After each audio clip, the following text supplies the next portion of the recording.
2 जनवरी 1967 दूसरे पेज के मध्य में बात चल रही थी। कहते हैं पतित पावन आओ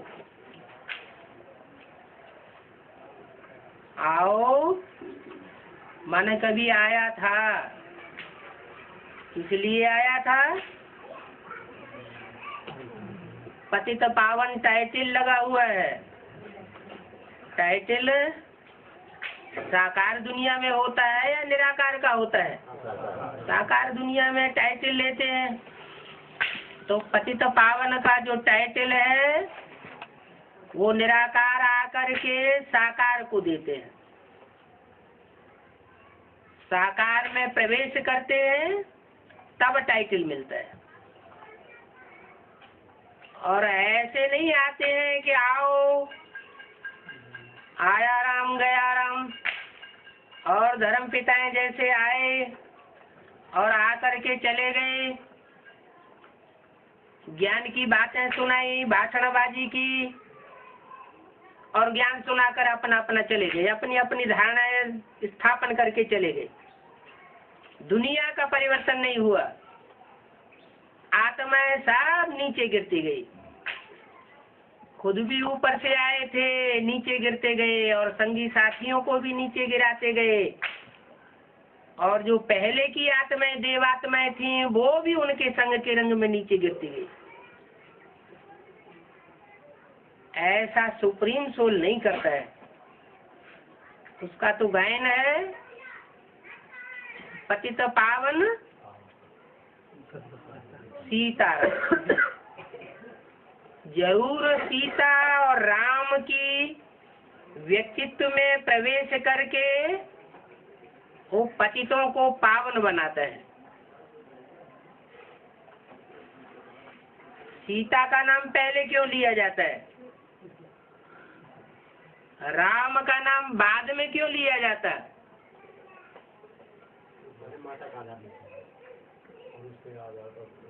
पहले माता का आधार लेते हैं।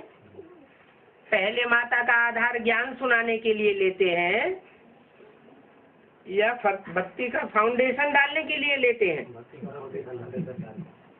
तो भक्ति से तो सदगति नहीं होती।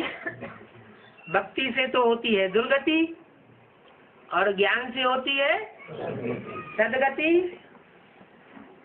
तो ज्ञान से सदगति करने के लिए सीता का नाम क्यों लिया?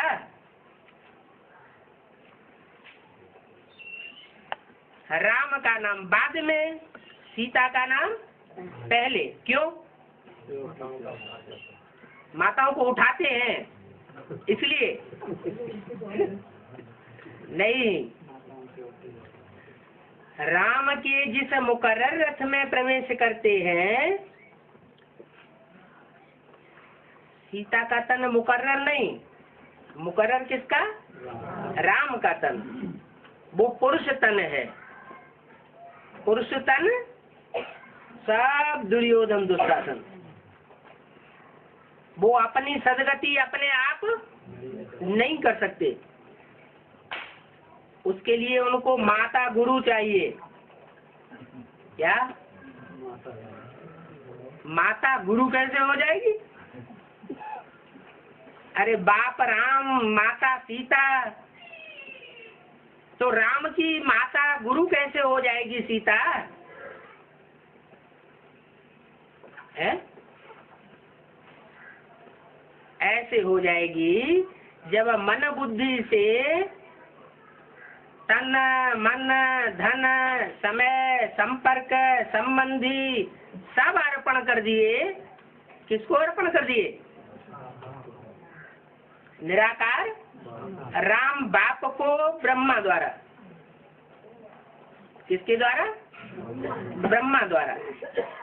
पूर्व जन्म में अर्पण कर दिए या बाद में अर्पण कर दिए?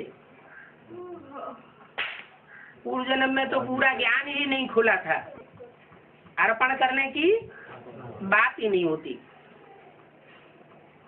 पूरा ज्ञान जब खुलता है तो बुद्धि के तार तार खुल जाते हैं और आत्मा समर्पण होने के लिए तैयार हो जाती है। अगर कोई बुद्धि से समर्पित नहीं होता तो इसका मतलब है कि कोई बात अभी ज्ञान की अटकी हुई है। वो ज्ञान की सब बातें क्लियर हो जाती हैं तो बुद्धि भी अर्पण हो जाती है। बुद्धि बुद्धिमानों की बुद्धि के पास है, वो बुद्धि का विधाता कहा जाता है, सबको बुद्धि देने वाला है। अंतिम जन्म में आकर के सब बुद्धू बन जाते हैं। रामकृष्ण की आत्माएं भी बुद्धू बन जाती हैं। वो आकर के ज्ञान देता है कि तुम मन बुद्धि रूपी आत्मा हो, देह नहीं हो। ये देह का भान छोड़ो, अपनी देह का भान भी छोड़ो, और जिनसे जिनसे संबंध जोड़ा है, देह का संबंध, कर्मेंद्रियों का संबंध, उन सब को छोड़ो। देह और देह के संबंधों को छोड़ेंगे तो तुम्हारी मन बुद्धि रूपी आत्मा कंप्लीट हो जाएगी। जितना अर्पण में बनते हैं उतना आत्मा दर्पण बन जाती है। कम अर्पण होते हैं तो दर्पण भी छोटा होता है। पूरा अर्पण में हो जाते हैं तो आत्मा रूपी दर्पण कंप्लीट हो जाता है।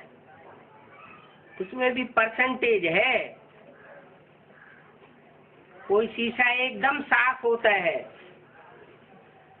कोई शीशा धुंधला होता है, कोई शीशा एकदम बहुत बड़ा होता है, कोई छोटा आरसी होता है। तो आत्मा रूपी बैटरी कहो, शीशा कहो या दिल दर्पण कहो, दिल कहो, मन कहो, शास्त्रों में भी मन को आत्मा कहा है। ऋग्वेद में जो ऋचा आई है उसमें भी बोला है मन रेव आत्मा।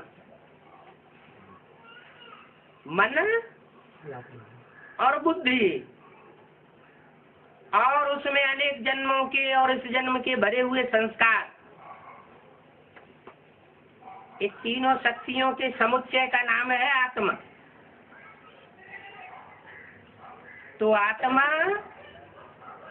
जो पहले पावन थी सतयुग में, वो 4 युगों में जन्म लेते लेते सुख भोगते भोगते संग के रंग में आते आते पतित तमो प्रधान बन जाती है। उन पतितों को आकर के पावन बनाने के लिए वो आत्मा निमित्त है, वो कभी पतित नहीं करती। रंग के रंग में नहीं आता।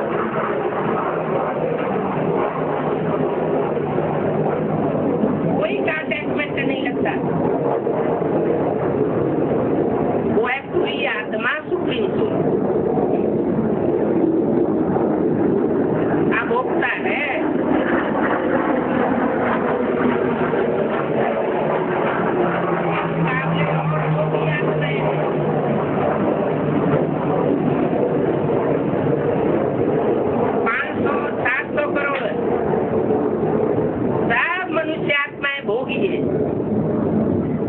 भोगता है, भोग के बगैर रह नहीं सकती। चाहे वो मनुष्य आत्मा ऊंची स्टेज उठ करके देवता क्यों न बन जाए, भोग जरूर भोगेंगी। अब वो भोग सात्विक हो, सतो प्रधान हो, सतो सामान्य हो, रजो हो या तमो हो। तामसी भोगी भी होते हैं, उनकी भोग वासना में शराब लगाई जाती है तो जान से मार देते हैं, हत्या भी कर देते हैं। उनको कैसा भोगी कहेंगे? सतो प्रधान या तमो प्रधान? तमो प्रधान भोगी।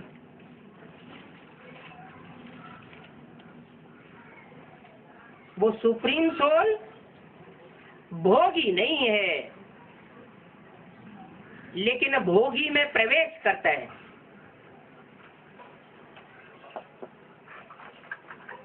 और जिस भोगी में प्रवेश करता है वो दुनिया की सबसे पतित आत्मा बन जाती है। पतित से पतित में पावन से पावन प्रवेश करता है। एवर प्योर, एवर इम्प्योर में एवर प्योर प्रवेश करता है। किस लिए प्रवेश करता है? पतितों को पावन बनाने के लिए प्रवेश करता है। लेकिन जिसमें प्रवेश करता है मुकर्रर रूप से आता है, वो स्वयं पावन नहीं बन सकता। सुप्रीम सोल का संग लेकर के भी पावन नहीं बन सकता। ये क्या बात हुई? सुप्रीम सोल जिसमें प्रवेश करे, एवर प्योर जिसमें प्रवेश करे, वो पावन क्यों नहीं बन सकता? हैं?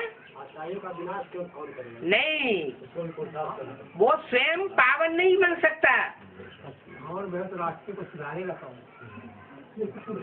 सुप्रीम सोल जिसमें मुकर्रर रूप से प्रवेश करता है, वो अपनी शक्ति से पुरुषार्थ करके पावन नहीं बन सकता। क्यों नहीं बन सकता? क्योंकि उसे साकार में कोई गुरु चाहिए। क्या? जब सदगुरु मिला दलाल, तो माता गुरु दलाल चाहिए, क्योंकि पुरुष तन है। पुरुष तन सन्यासियों में सल अकेला रह करके पावन नहीं बन सकता। और पावन भी ऐसे गुरु के द्वारा बन सकता है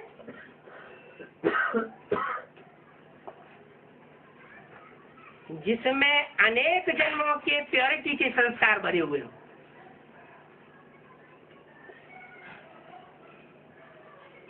मनुष्य आत्माएं हैं, 84 जन्मों में संग के रंग में आती हैं।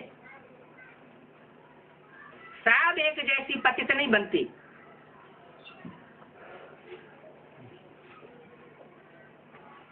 और सब एक जैसी पावन नहीं बनती। इसलिए दो मालाएं बनी हुई है, एक रुद्रमाला और दूसरी विजय माला। विजय माला अर्थात विकारों पर विजय पाने वाली माला, और रुद्रमाला अर्थात रौद्र रूप धारण करने वाली माला। तो जो पतित होगा वो रौद्र रूप धारण करेगा, या जो पावन होगा वो रौद्र रूप धारण करेगा।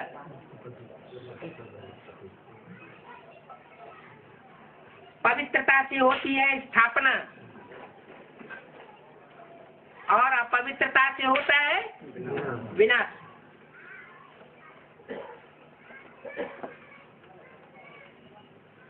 परमात्मा के दोनों कार्य हैं। वो स्थापना भी कराता है, पहले आकर के स्थापना कराता है, और बाद में विनाश का कार्य भी संपन्न होता है।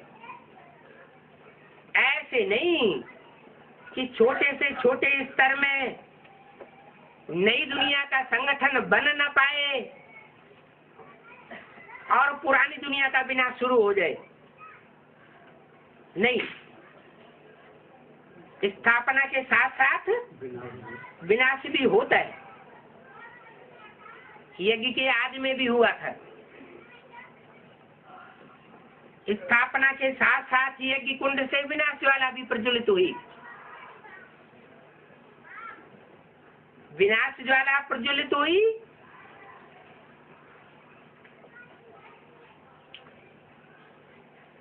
तो हिरोशिमा जल गई। क्या जल गई? हीरो की क्षमा जल गई। वो तो दुनिया की बात है, स्थूल हिरोशिमा। लेकिन ब्राह्मणों की दुनिया में जो सूक्ष्म में फाउंडेशन पड़ा, हीरे समान सूर्यवंशी आत्माओं का पार्ट बजाने वाली आत्माएं,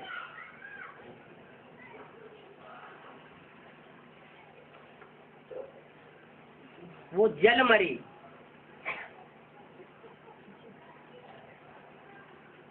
और संगठन से दूर हो गई। जिसके लिए मुरली में बोला है राम फेल हो गया। राम फेल हो गया तो राम के पीछे पीछे चलने वाले जितने भी हैं फॉलोअर्स, पक्के राम संप्रदाय, वो पास हो जाएंगे क्या? वो भी फेल हो गए। वो सूर्यवंशी पहले ही चल बसे। और कौन कौन से वंशी रह गए? चंद्रवंशी रह गए। और चंद्रमा की रोशनी में पलने वाले चंद्रवंशियों के नीचे बाद में आने वाले इस्लाम वंशी, बौद्धी वंशी, क्रिश्चियन वंशी, जो भी विधर्मी वंशी या विदेशी वंशी है, वो सब रह गए यज्ञ।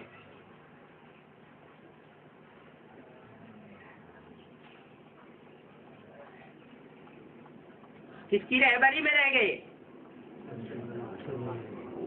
ज्ञान चंद्रमा ब्रह्मा की रहबरी में रह गए।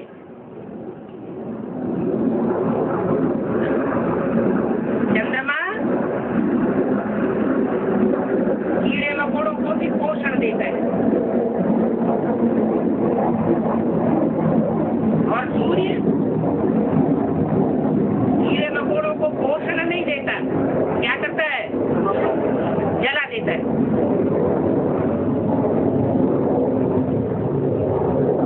अब यहाँ क्या हुआ ये कि कौन जल गए? सूर्यवंशी जल मरे। माना आखिरी जन्म में जो 84वां जन्म होता है, उस जन्म में सबसे जास्ती तामसी कौन बनते हैं? सूर्यवंशी ही बनते हैं। तो वो पहले जल जाए, उनका देहदान पहले जल जाए तो कोई बुरा है क्या? है? अच्छी बात है ना। राम ही क्या बनता है? रावण बनता है। और कृष्ण ही क्या बनता है? कंस बनता है। यज्ञ के आदि में छोटी प्रक्रिया हुई।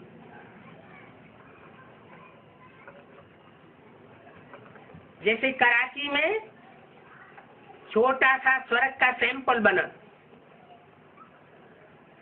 हिंदुस्तान पाकिस्तान के बीच खून की नदियां बही और वो छोटा सा संगठन आराम से रहा पड़ा था। कोई भी प्रकार की तकलीफ नहीं, सुख समृद्धि भरी पड़ी थी। तो नरक की दुनिया के बीच स्वर्ग का नजारा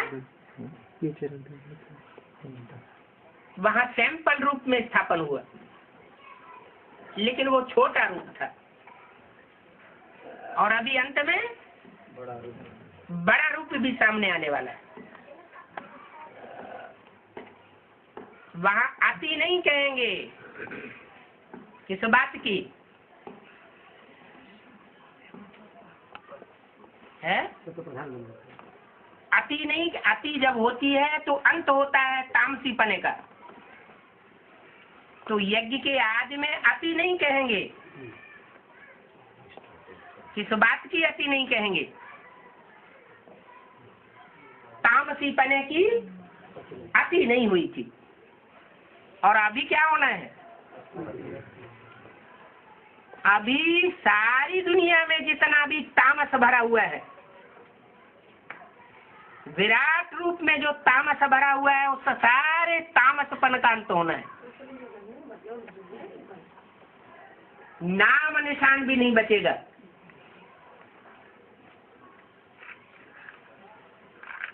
तो विराट रूप तामस के अंत का होगा, तो अति बिगड़ हुए अंत हो जाएगा क्या?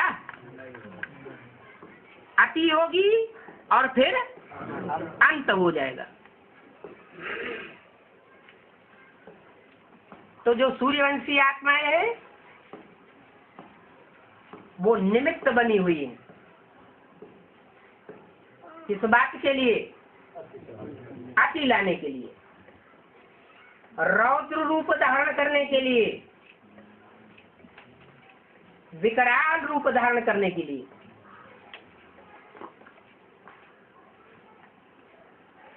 उनमें इतनी शक्ति है कि नीचे से नीचे जा सकती है और छलांग लगा के ऊपर भी आ सकती है। इसलिए जैन ग्रंथों में लिखा हुआ है, एक सनत कुमार कल्प होता है। वो सनत कुमार कल्प में दिखाया गया है कि सनत कुमार ज्यादा से ज्यादा दुख सहन कर सकते हैं और ज्यादा से ज्यादा सुखी भी होते हैं। तो नियम है, जो जितना ऊंचा जाएगा वो उतना नीचे आएगा। तो ये पावर की बात है। ये आत्मा रूपी बैटरीज में पावर भरी हुई है ड्रामा प्लेन अनुसार। निमित्त जनरेटर से जब संग होता है तो जो बैटरी जितने पावर की है उतनी पावर ग्रहण कर लेती है, और जब ऋणत्व के साथ संग होता है तो डिस्चार्ज भी होती है। लेकिन कोई बैटरी धीरे धीरे डिस्चार्ज होती है और कोई बैटरी जल्दी डिस्चार्ज हो जाती है।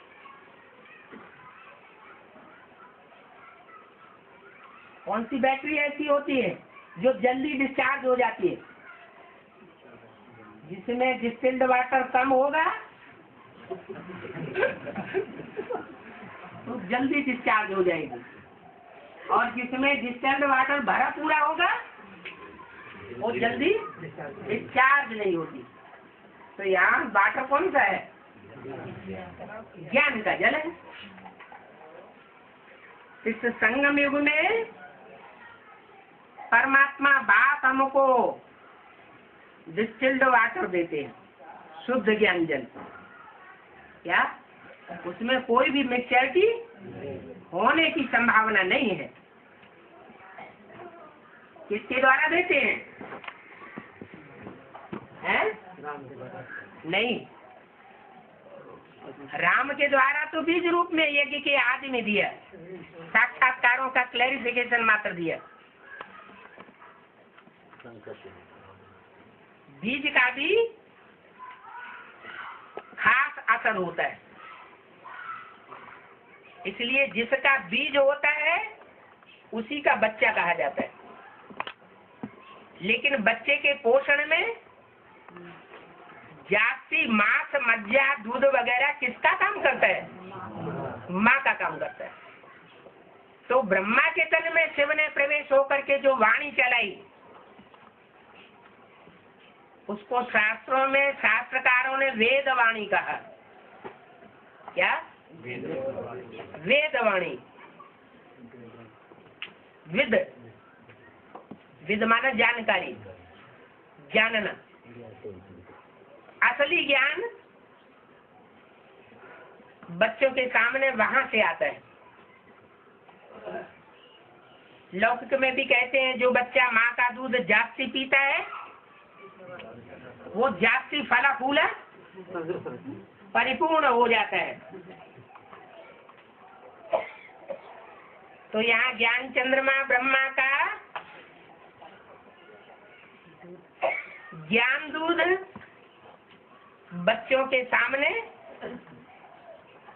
आया तो, लेकिन मुरली में बोला है इसको गीता ज्ञानामृत नहीं कहेंगे। क्या? ब्रह्मा के द्वारा जो भी ज्ञान दिया गया उसको ज्ञान तो कहेंगे। ज्ञान माना जानकारी, माना विद, माना वेद, वेद कहेंगे, लेकिन गीता ज्ञान अमृत नहीं कहेंगे। अमृत कब निकलता है? शास्त्रों में लिखा है सागर मंथन हुआ तो उसमें से अमृत कलश निकला। तो ये अमृत कलश तब निकलता है जब मंथन होता है। और मंथन कौन करता है? कहते हैं देवताओं ने भी मंथन में हाथ लगाया और असुरों ने भी मंथन में हाथ लगाया। देवताओं ने क्या किया? देवताओं ने मंथन करते समय जो वासुकी नाग था जिसकी मथाने की रस्सी बनाई गई, उस सर्प का मुख पकड़ा, नहीं पूंछ पकड़ी देवताओं ने। माने उन देवताओं ने फॉलो किया। क्या? उस सर्प को मंथन करते समय फॉलो किया। किसको फॉलो किया है? सर्प की पूंछ को फॉलो किया।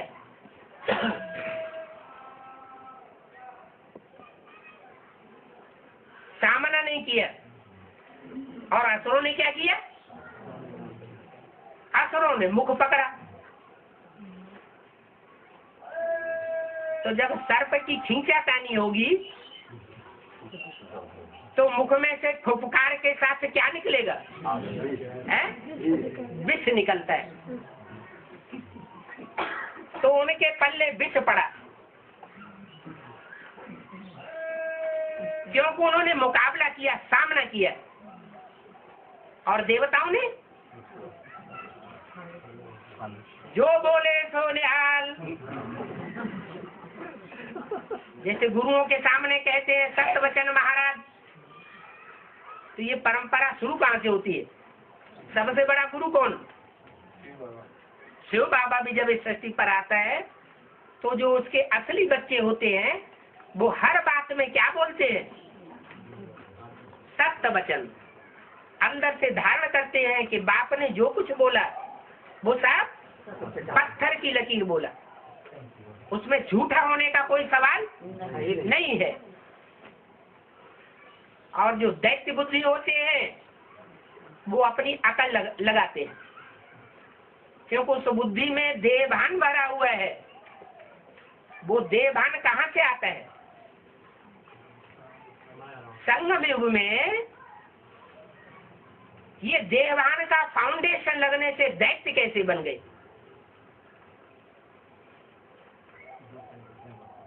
जिन्होंने ब्रह्मा की वाणी को ध्यान से सुना और जीवन में फॉलो किया वो ब्रह्मा मुखवंशावली ब्राह्मण बनते हैं। और जिन्होंने मुख से निकली हुई वाणी को ध्यान से सुना भी नहीं, ब्रह्मा के चेहरे को ही देखते रहे, अथवा ऐसे ब्राह्मण बने जो ब्रह्मा कुमार अथवा ब्रह्मा कुमारियों के चेहरे को देखते रहे। ज्ञान का फाउंडेशन पढ़ते समय उन्होंने ज्ञान की बातों पर उतना ध्यान नहीं दिया, तो उनमें फाउंडेशन में ही देवान का अंश गिर गया। उससे वो कुख वंशावली बन गए। कुख माना गोद, देह का रस जिन्होंने लिया। तो जो सूर्यवंशी आत्माएं थी यज्ञ के आदि में, शुरुआत में इतना ज्ञान नहीं था, बुद्धि का भोजन नहीं मिला, तो चली गई। मुरली में ही कारण बता दिया क्यों चले गए, क्योंकि शुरुआत में इतना परिपक्व स्टेज का ज्ञान नहीं था, इसलिए चले गए। और जो रह गए वो बुद्धिवादी आत्मा नहीं थे।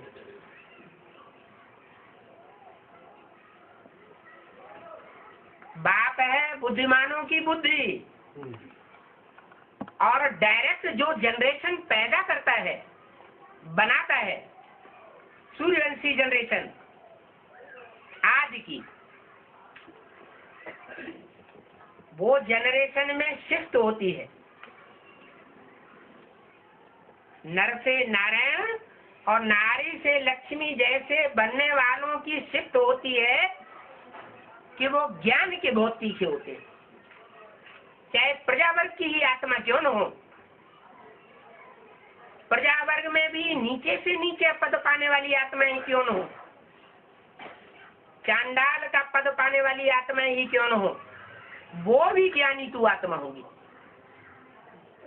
इसलिए शास्त्रों में लिखा है, ज्ञानी प्रभु विशेष प्यारा, ज्ञानी आत्मा मुझे विशेष प्रिय। क्यों? क्योंकि परमात्मा के ज्ञान को वो वैल्यू देती है। फर्स्ट जनरेशन की आत्मा, जो सृष्टि की पहली जनरेशन है, और जो दूसरी तीसरी जनरेशन के हैं, ज्ञान चंद्रवंशी, इस्लाम वंशी, बौद्धि वंशी आदि आदि, वो ज्ञान को उतना महत्व नहीं देते। ईश्वर के मुख से निकला हुआ ज्ञान उनको उतना पसंद नहीं आता जितना उनको चंद्रमा पसंद आता है, अथवा इब्राहिम पसंद आता है, या बौद्ध पसंद आता है, या क्राइस्ट पसंद आता है। यही कारण है कि सतयुग के जो अंतिम नारायण हैं, बाद वाले,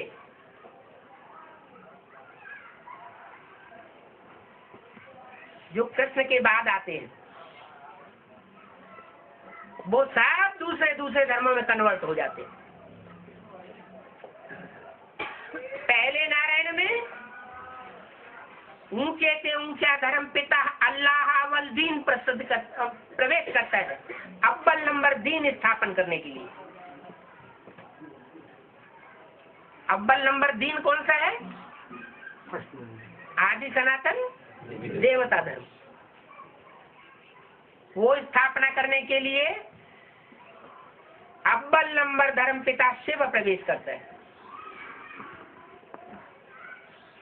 वो अव्वल नंबर नारायण में प्रवेश करता है। अव्वल नंबर नारायण कितने हैं? 2 हैं। बेसिक नॉलेज के हिसाब से ब्रह्मा बाबा 16 कला संपूर्ण बनते हैं, और उसमें भी एडवांस नॉलेज के हिसाब से उनको भी जन्म देने वाले राम सीता वाली आत्माएं, वो नंबर 1 नहीं, वो डायरेक्ट नर से नारायण बनते हैं, इसलिए प्लस में आ जाते हैं। तो दोनों ही 16 कला संपूर्ण कहे जाते हैं। बल्कि जो जन्म देने वाले हैं राधा कृष्ण जैसे बच्चों को, वो तो कलातीत हैं, गाते हैं कलातीत कल्याण कल्पांतकारी, सारे कल्प का अंत करने वाले,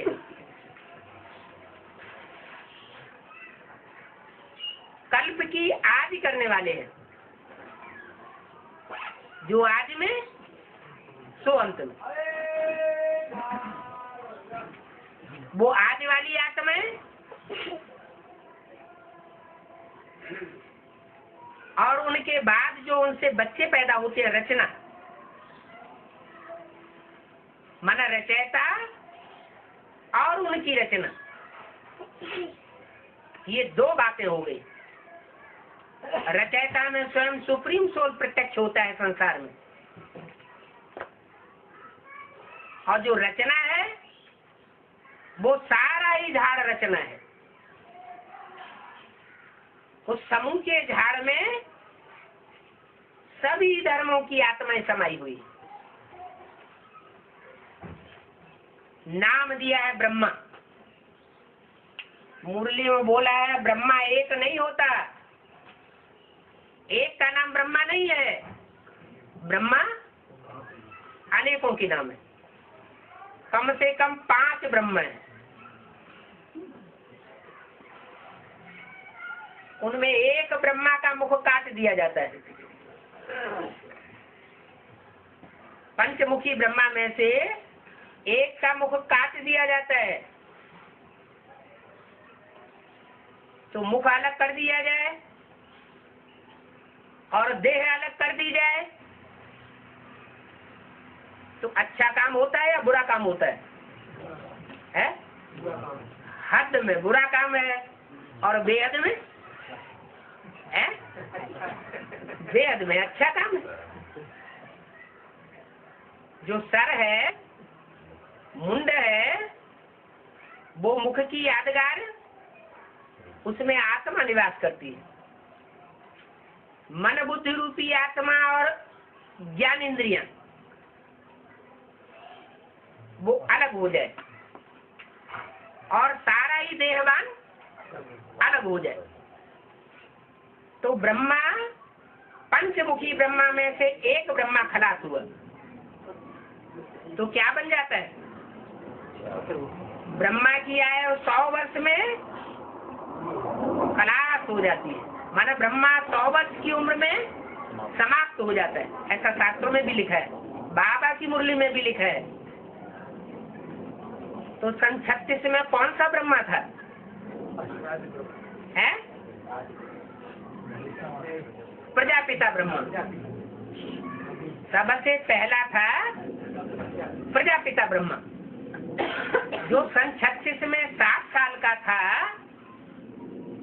उसकी एज 40 वर्ष और ऐड की जाती है तो सन 76 में 100 साल प्रजापिता ब्रह्मा की एज पूरी हो जाती, तो ब्रह्मा मृत्युलोक में खलास हो जाता है।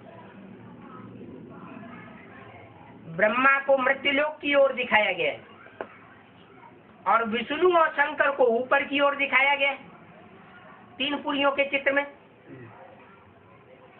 तो जो ब्रह्मा पंचमुखी है उसमें से एक मुखी ब्रह्मा पहले खलास होता है, और वो खलास होता है तो वो पहला पद पाता है देवता का, आदि देव जिसे कहा जाता है। तम आदि देव पुरुष है पुराण, वो आदि देवता भी है, आदि ब्राह्मण भी है, आदि क्षत्रिय भी है, आदि वैश्य भी है, और कलयुगी दुनिया में पहला शूद्र भी है। जो पहला नंबर शूद्र बनता है उसी में ज्ञान सूर्य प्रवेश कर जाता है, और प्रवेश करके सारे संसार में उजाला फैलाता है। आज में भी प्रवेश किया था। जैसे बच्चे की पैदाइश में बीज डाला जाता है आदि में, लेकिन बच्चा तो नहीं प्रत्यक्ष होता।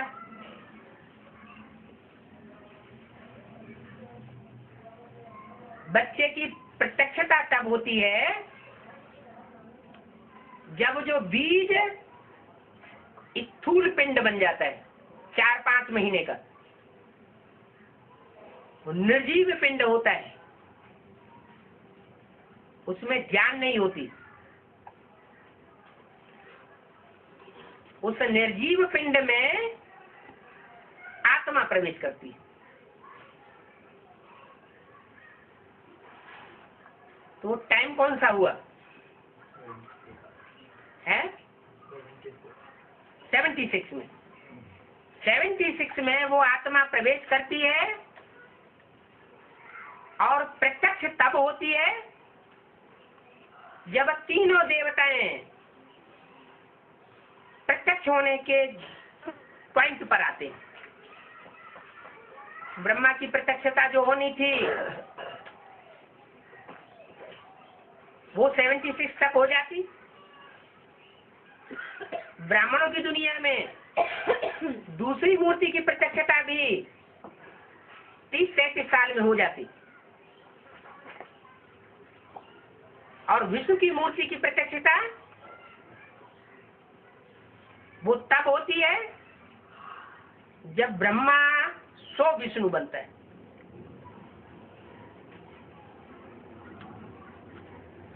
पांच मुखी ब्रह्मा में से पहला मुख तो पहले ही परिवर्तन होकर के बिंदु आत्मा बन गया, बीज रूप स्टेज वाला बन गया। जिस बीज रूप स्टेज वाले में ज्ञान चंद्रमा की सोल भी प्रवेश करके बीज रूप बन जाती है। सूक्ष्म शरीर से गुलजार आदि में प्रवेश करती है और उस व्यक्तित्व के संपर्क संसर्ग में आने से बीज बन जाती, बिंदु बन जाती। संपन्न आत्मा नहीं है, लेकिन निराकारी स्टेज में टिक जाती है। जैसे बच्चे अल्पकाल के लिए निराकारी, आकारी और साकारी बनते हैं। ब्रह्मा की आत्मा का साकार शरीर का जो भी कर्म भोग है वो खलास हो जाता है दादा लेखराज के तन से। उनके 2 शरीर रह जाते, एक कारण शरीर बिंदु, वो तब प्रत्यक्ष होता है जब राम वाली आत्मा में प्रवेश होता है। उससे पहले गुप्त पाठ बजाता है और गुलजार आदि में सूक्ष्म शरीर प्रत्यक्ष होता रहता है। अभी भी प्रत्यक्ष हो रहा है। वो ज्ञान चंद्रमा जब तक सूक्ष्म शरीर धारण किए हुए है तब तक अधूरा है। उस अधूरे की रहबरी में सभी धर्म की आत्मा इस समय पालना ले रही है। माँ की पालना, चाहे बेसिक नॉलेज के बच्चे हों चाहे एडवांस नॉलेज के बच्चे हों, सबको मिल रही है। बेसिक नॉलेज के बच्चे, उनका श्रद्धा विश्वास बैठा हुआ है। गुलजार के द्वारा जो पाठ चल रहा है वो अज्ञानता के कारण उसी को परमात्मा का स्वरूप समझ बैठते हैं।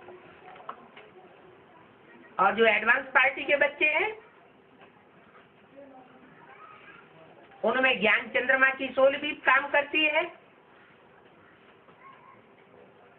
जिसके ऊपर उनकी श्रद्धा है, जिसे शंकर कहा जाता है।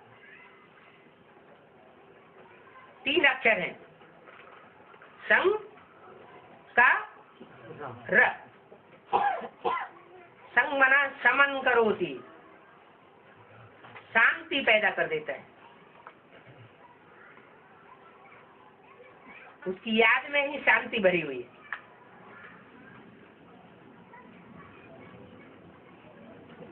शिव का कृष्ण, जो मनुष्य आत्माओं को आकर्षित करता है। उनके दिल को खींचता है अपनी तरफ। और राम, जिसमें योगी आत्माएं रमण करती है।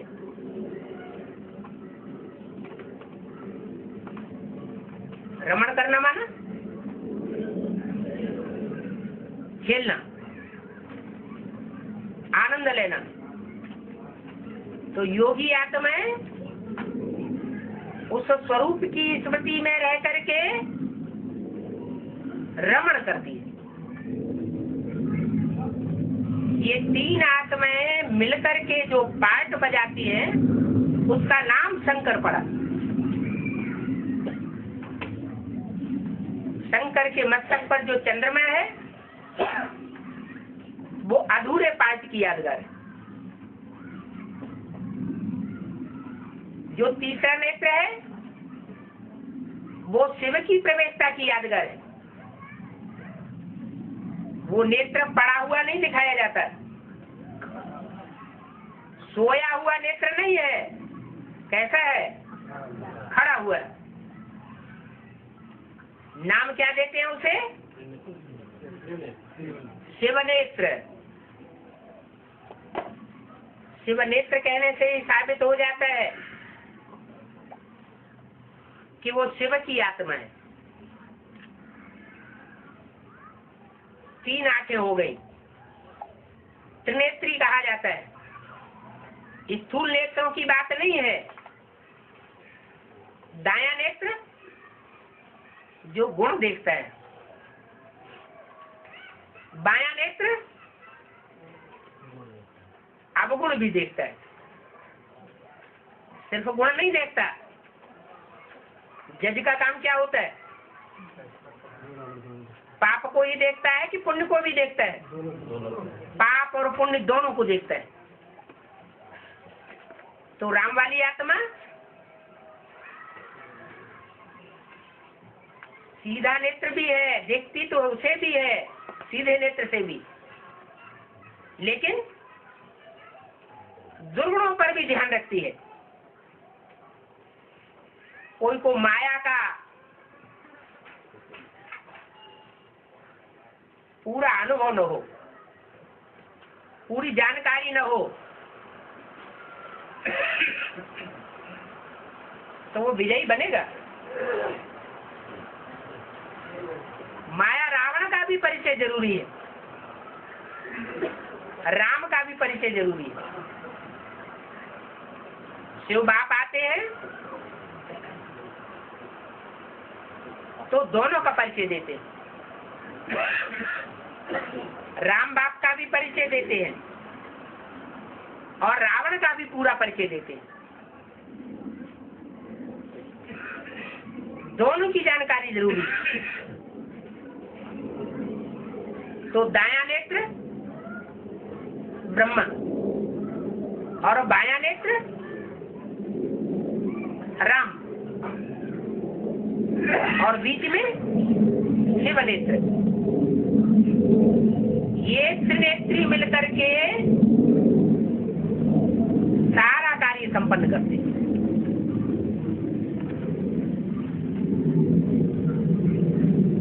विष्णु की कोई मूर्ति अलग से होती नहीं है। राम और कृष्ण के संस्कार मिलकर के एक हो जाते हैं, वही विष्णु की मूर्ति है।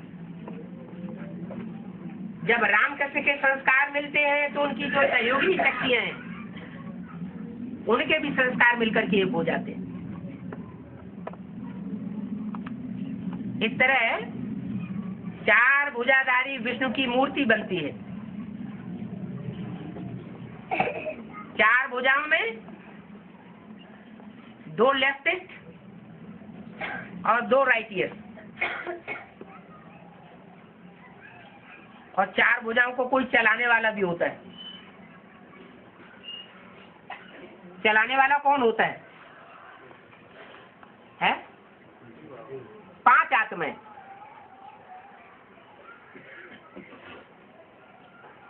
पांच आत्माएं जो पार्ट बजाती हैं संस्कारों के मेल का, वो विष्णु कहा जाता है। 4 भुजाएं हैं तो उनको चलाने वाला भी तो कोई होगा। कौन है? नहीं, दूसरी मूर्ति का जब कार्यकाल पूरा होता है तो वो दूसरी मूर्ति वाली आत्मा ही 4 भुजाओं को चलाने वाली साबित होती है। पत्ता भी तेरी सत्ता के बगैर हिल नहीं सकता, ऐसा पार्ट बजाती। दूसरे शब्दों में बोला है, ये पांडवों का किला ऐसा बन जाएगा जिसमें एक भी असुर प्रवेश नहीं कर सकेगा। अभी तो ऐसा किला नहीं है, थोड़ा सा इशारा दिया है। क्या है? हाँ, लेकिन वो सन सिटी है, नई दुनिया नहीं है, वो स्वर्ग नहीं है, बैकुंठ नहीं है। क्रिश्चियंस के शास्त्रों में जिसे पैराडाइज कहा गया वो नहीं है, मुसलमानों में जिसे जन्नत कहा गया है वो नहीं है, नई दुनिया है। किसके मुकाबले? पुरानी दुनिया के मुकाबले।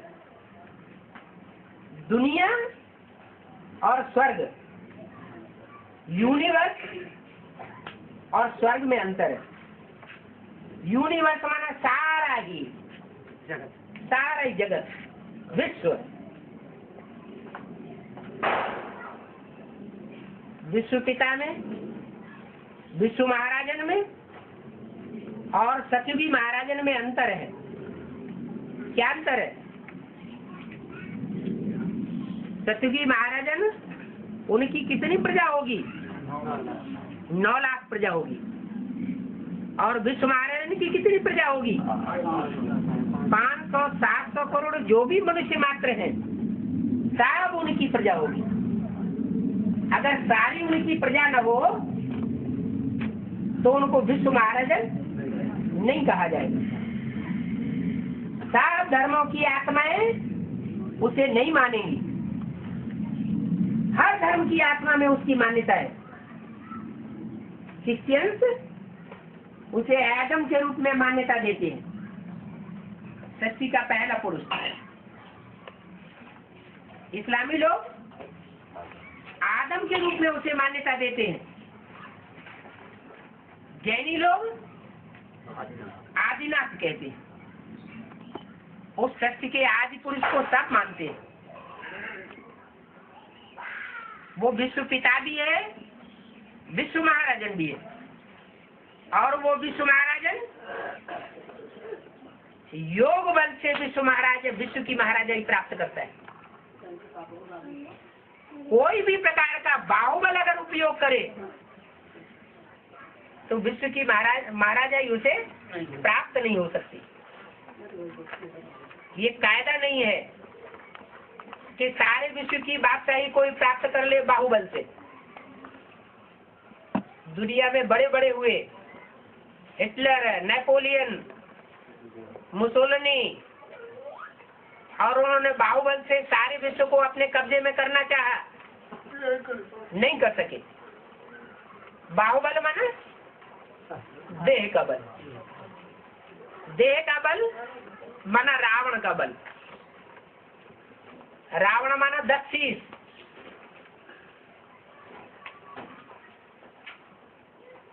पांच माया के रूप, काम क्रोध लोभ मोह अहंकार रूप दिखाए जाते हैं, और 5 प्रकृति के रूप, पृथ्वी जल वायु अग्नि देवता माने जाते हैं। वो भी देवता के रूप में दिखाए गए। कहते हैं उन देवताओं को रावण ने अपनी चारपाई के पाटी से बांधा हुआ था। उनको मंदोदरी भी कह सकते हैं। उदरी, उदर माना पेट, मंद उदरी माना मंद बुद्धि वाली। ये 5 आत्मा रूपी शक्तियां हैं। पृथ्वी का पाठ बजाने वाली भी कोई पृथ्वी माता देवी होगी। जल देवता, वायु देवता, अग्नि देवता, इन सब का शास्त्रों में पर्सोनिफिकेशन किया गया है, देवताओं के रूप में दिखाई गई। ऐसे नहीं कि वो जड़त्व रूप ही होता है, उनका देव रूप भी होता है। कोई आत्माएं विशेष हैं जो प्रकृति के 5 तत्वों का विशेष पाठ बजाती।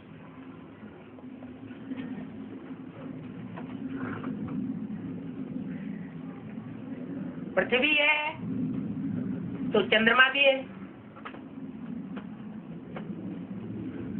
ज्यादा प्रभाव किसका है? पृथ्वी का प्रभाव ज्यादा होता है या चंद्रमा का प्रभाव ज्यादा होता है? पृथ्वी बड़ी है। ज्योतिषी लोग कहते हैं कि पृथ्वी का अंश है चंद्रमा। पृथ्वी का टुकड़ा अलग हो गया तो वो चंद्रमा बना।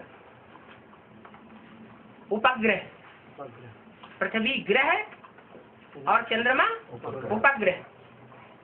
तो जो जिससे निकलता है उसके आसपास घूमता है। बच्चा होता है तो बाप के आसपास घूमता है। तो पृथ्वी यज्ञ के आदि में, जिसमें भक्ति का फाउंडेशन डालने के लिए परमात्मा शिव ने सिर्फ वाचा सुनाई थी। क्या सुनाया था? वाणी सुनाई थी। वो वाणी जिसने पहले सुनी वो ब्रह्मा का पहला बच्चा ब्राह्मण हुआ। जो पहला ब्राह्मण सो पहला देवता, सो पहला क्षत्रिय, सो पहला वैश्य, सो पहला शूद्र। तो ब्रह्मा का रूप हुआ जिससे प्रजापिता ने जन्म लिया। इसलिए मुरली में बोला है ब्रह्मा के बगैर प्रजापिता था क्या? माना ब्रह्मा होगा पहले तो प्रजापिता होगा। तथाकथित ब्रह्मा कुमार कुमारी ये समझ लेते हैं कि दादा लेखराज ही ब्रह्मा था।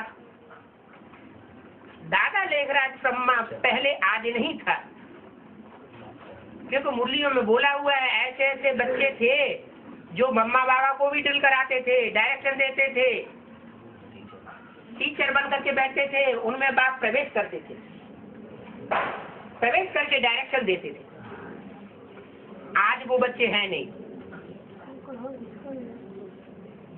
तो जो पूर्व जन्म में मम्मा बाबा जैसी आत्माओं को भी डायरेक्शन देते थे वो दोबारा जन्म लेकर के आएंगे तो मम्मा बाबा की रहबरी में जो पलने वाले हैं उनसे उनको भय लगेगा क्या? सवाल ही पैदा नहीं होता। उनसे वो घबराएंगे क्या? उनके अंदर संस्कार हैं और अनेक जन्मों के संस्कार हैं। स्वतंत्र रहो और स्वतंत्र रहने दो। भारतीय परंपरा में एक ऐसा देवता भी है जिसको स्वतंत्रता का सम्राट माना जाता है। कौन सा देवता है? कौन? सूर्य।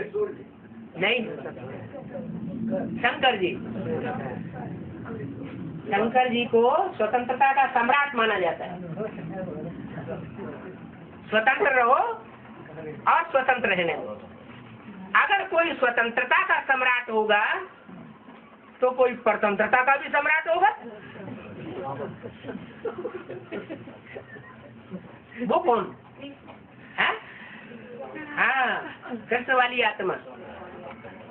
यज्ञ के आदि से लेकर के और जब तक शरीर छोड़ा तब तक आधीन रही और फाउंडेशन डाल गई कि जो भी माता का शरीर धारण करेंगे बच्ची बनेंगे तो बाप की अधीनता में रहना पड़े। शादी हो जाएगी तो पति की अधीनता में रहना पड़े, और पति खुदा न खास्ता शरीर छोड़ दे तो बच्चों की अधीनता में रहना पड़े। तो एक अधीन बनाने वाला और खुद अधीन बनने वाला, और एक स्वाधीन रहने वाला और दूसरों को भी स्वाधीनता का पाठ पढ़ाने वाला।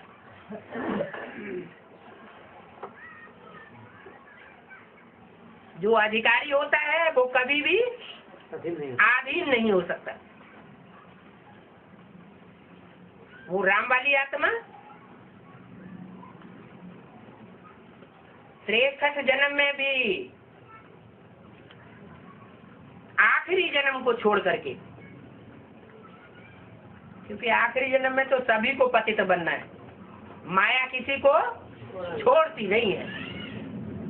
बाप सर्वशक्तिवान है तो माया भी सर्वशक्तिवान है।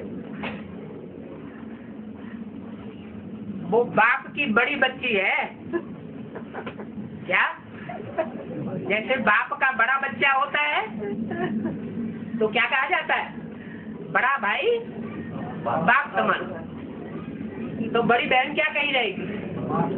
बड़ी बहन माँ समान कही जाती है।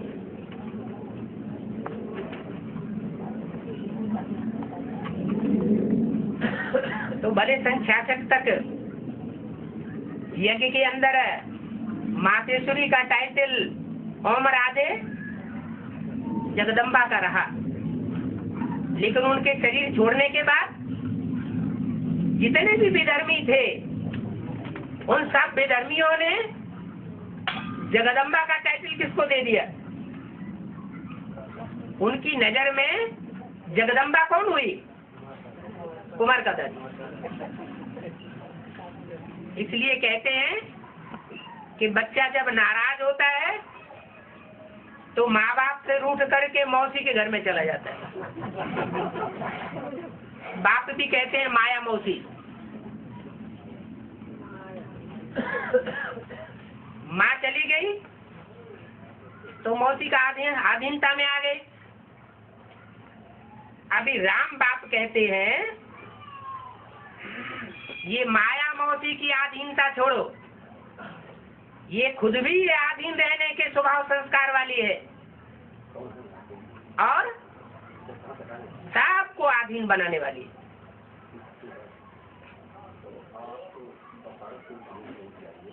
अधीन तब तक रहना चाहिए जब तक ज्ञान नहीं है। पहले ज्ञान आता है फिर ज्ञानदाता आता है। ज्ञान प्रत्यक्ष बुद्धि में नहीं हुआ है तो ज्ञानदाता बुद्धि में प्रत्यक्ष नहीं हो सकता। अभी तो एडवांस पार्टी के द्वारा ज्ञान भी प्रत्यक्ष हो गया और ज्ञानदाता भी प्रत्यक्ष हो गया। अभी भी अगर कोई अधीन रहने की शूटिंग करे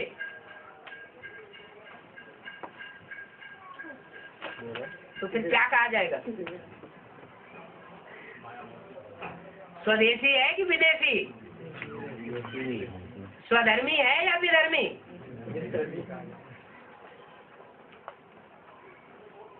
बाप तो आए हैं भारत देश में देवताओं का राज्य स्थापन करने के लिए। भारत में ही भगवान आते हैं, उनको कहा जाता है पतित पावन। जो कहा जाता है वो करके जाते हैं, ऐसे नहीं कि और दूसरे धर्म पिताओं की तरह धर्मात्माओं की तरह आए और भाषणबाजी करके चले जाए और परिवर्तन कुछ भी न हो। नहीं, वो आते हैं तो ज्ञान सुनाते हैं और ज्ञान सुनाने के बाद पतितों को पावन बना करके जाते हैं। सारी सृष्टि जो पतित है उस पतित सृष्टि को पावन बना करके जाते हैं। जब तक सारी सृष्टि पतित से पावन न बने तब तक बाप का कार्य पूरा नहीं हो सकता। आत्माओं को भी पावन बनाते हैं और आत्माओं के साथ साथ प्रकृति के जो 5 तत्व हैं उन 5 तत्वों को भी पावन बना कर दिए जाते हैं। ऐसा संग का रंग लगता है कि सारी सृष्टि में उसी की याद व्याप्त हो जाती है। इसलिए भक्ति मार्ग में क्या कह देते हैं? परमात्मा सर्वव्यापी। ओम शांति।